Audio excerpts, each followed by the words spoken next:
আজ 22 মে আনুমানিক 1200 ঘটিকায় বিশ্বস্ত গোয়েন্দা সূত্রের মাধ্যমে আমরা জানতে পারি যে নিজামুদ্দিন এবং মেহেদী হাসান নামে দুইজন ব্যক্তি তারা নিজেদেরকে মাননীয় সেনাবাহিনী প্রধান, কোয়ার্টার মাস্টার জেনারেল বাংলাদেশ সেনাবাহিনী, মহাপরিচালক বর্ডার গার্ড বাংলাদেশ এবং sector commander Rajshahi sector BGB তাদের একান্ত নিজস্ব লোক পরিচয় দিয়ে স্থানীয় বিভিন্ন ব্যবসায়ীদের কাছ থেকে অগ্রিম অর্থ গ্রহণ করে রাজশাহী শহরের গুলশান হোটেলে গত 2 দিন ধরে অবস্থান করছেন।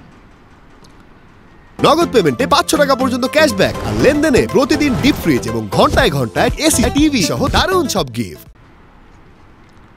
স্থানীয় যারা ভুক্তভোগী ছিলেন এবং প্রত্যক্ষদর্শী তাদের তথ্যভিত্তিক সহায়তার মাধ্যমে বিজিবির টহল দল আজ আনুমানিক 1300 ঘটিকায় তাদেরকে আটক করতে সক্ষম হয়।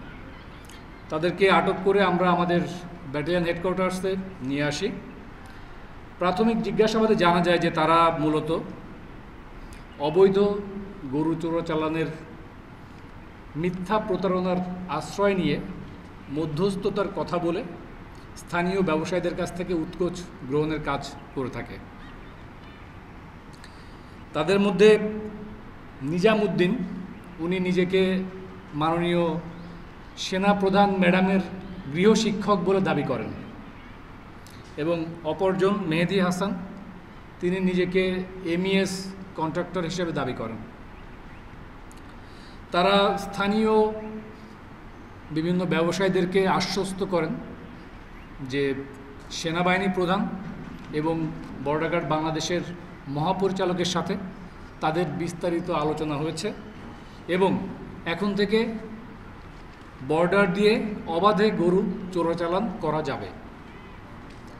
এছাড়া সেক্টর কমান্ডার রাজশাহী বিজিবির বরাত দিয়ে তারা আরও জানান, সেক্টর কমান্ডার রাজশাহী বিজিবি জানিয়েছেন তাদের জন্য বর্ডার উন্মুক্ত থাকবে এবং কেবলমাত্র তাদের কর্তৃক নির্বাচিত কিংবা নির্ধারিত যে ব্যক্তিবর্গ থাকবে শুধুমাত্র তারাই এই চোরাচালান করতে পারবে এবং একই সাথে তারা ব্যবসায়ীদেরকে মিথ্যা আশ্বাস দেন যে আজ সন্ধ্যায় এই গুলশান হোটেলে সেক্টর কমান্ডার নিজে সশরীরে আগমন করবেন এবং তাদের সাথে আলোচনা করবেন।